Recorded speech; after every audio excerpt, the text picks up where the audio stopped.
Hi guys, just going to go over the Swiss ball. I like to call it the Swiss ball adductor crunch, okay? Because what you're going to do, now obviously you can isolate, like I've mentioned already, you can isolate muscle groups, um, but at the same time, you want to be able to work them as part of a bigger whole as well. So I quite like this one because it brings in the adductors, the muscles of the inside leg, and because you're going to be actively squeezing the ball with your feet, that creation of tension through the adductor muscles will come all the way up into your abs. So you'll feel this really effectively on your ab muscles, but it's also really demanding. So just a few things I want to go through. So essentially, what you I'll talk before I do this. You kind of determine how hard this exercise is because the harder you squeeze, the harder it is. It's similar to a concept called overcoming isometrics. So the concept of overcoming isometrics basically means when you apply force to something that's immovable.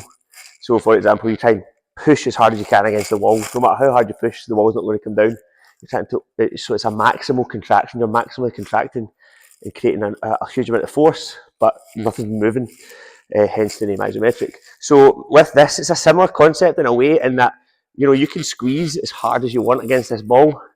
It's never going to move. It's not going to. It's not going to happen. So the harder you squeeze, the harder it is. So it's up to you to make it as hard or as easy as you want. There's a few things to consider though. The harder you squeeze, the more tension you're going to create. But with that comes fatigue, and your lower back might start to come up off the ground and arch if your stomach muscles aren't able to hold the tension and hold the lower back in the correct position.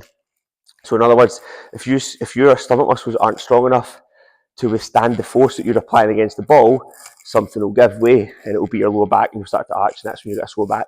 So the reason I mention that is basically apply as much force as you can while maintaining good form through your lower back. Okay, so if you're squeezing really hard and you feel your lower back's pressed into the floor and you're not feeling any pain there, perfect. Okay, if the longer you make the lever arm, so the longer you straighten your legs, the harder you're going to make this on your stomach muscles.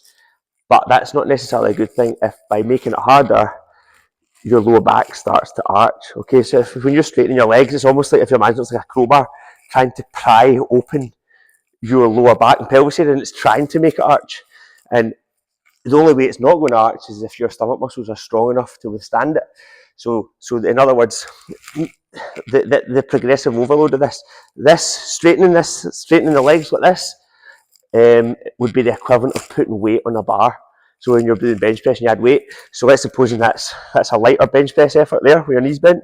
Every so often, as you increase the length and straighten your knees, it's like you're adding weight.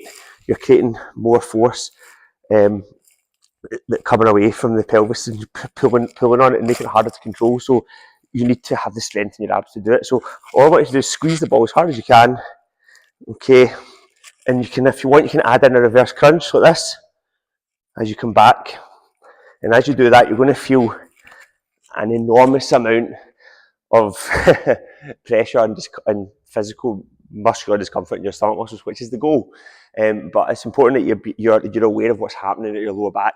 If your lower back's arching, or it's rounding, or it's coming off the ground, or it's in pain, then it means you're going out too far, you're straightening your legs too much, and you're not ready for that yet. You're not ready for that range yet. You need to reduce the range, keep your knees bent, and just focus on reverse crunching it and reducing the amount that you press on the ball. Okay, the more you press on the ball, the more you're going to work your adductors, but you're also going to put a lot of strain in your abs, and you need to make sure that the abs are ready for it. Otherwise, the lower back will compensate